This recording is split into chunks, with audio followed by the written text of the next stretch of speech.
पाटील कुराळ, शेतकरी सेना जिल्हा प्रमुख। 15 तारखेपासून या पाचोरा तालुक्यामध्ये अतिवृष्टी झाली असून शेतकऱ्यातील शेताचा माल हा पूर्णपणे वाया गेलेला आहे।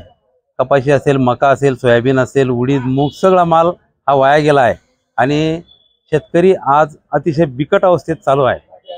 बऱ्याच ठिकाणी ढगफुटी सदृश परिस्थिती निर्माण झाल्यामुळे डोंगरी सातगाव, सिंजाळ, राजुरी, वाडी शेवाळा, पाचोरा, अशा वेरुळी, अशा बऱ्याच गावांमध्ये घरांमध्ये पाणी घुसलं आहे।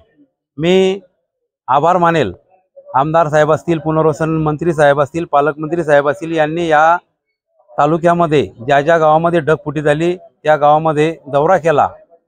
पहिल्याच दिवशी डोंगरी सातगावमध्ये ज्यावेळेस आमदार साहेब, तहसीलदार साहेब हे सातगावला जाऊन आले, त्याच दिवशी त्यांनी स्पीकर ऑन करून सांगितलं होतं की ज्या घरामध्ये पाणी घुसलं, ज्या शेतकऱ्याचं नुकसान झालं, त्यांना आम्ही 1 लाख रुपये मदत जाहीर करून टाका, असं स्वतः मंत्री यांनी सांगितलं। आम्ही तहसीलदार साहेबांची आत्ताच नुकतीच भेट घेतली आणि त्यांनी सांगितलं की ज्या शेतकऱ्यांच्या घरात पाणी गेलंय, मग ते सिंदाळ असेल, राजुरी असेल, डोंगरी सातगाव असेल, वेरुळी असेल, पाचोरा असेल, या सगळ्या शेतकऱ्यांना आपण 1 लाख रुपये दिले पाहिजे।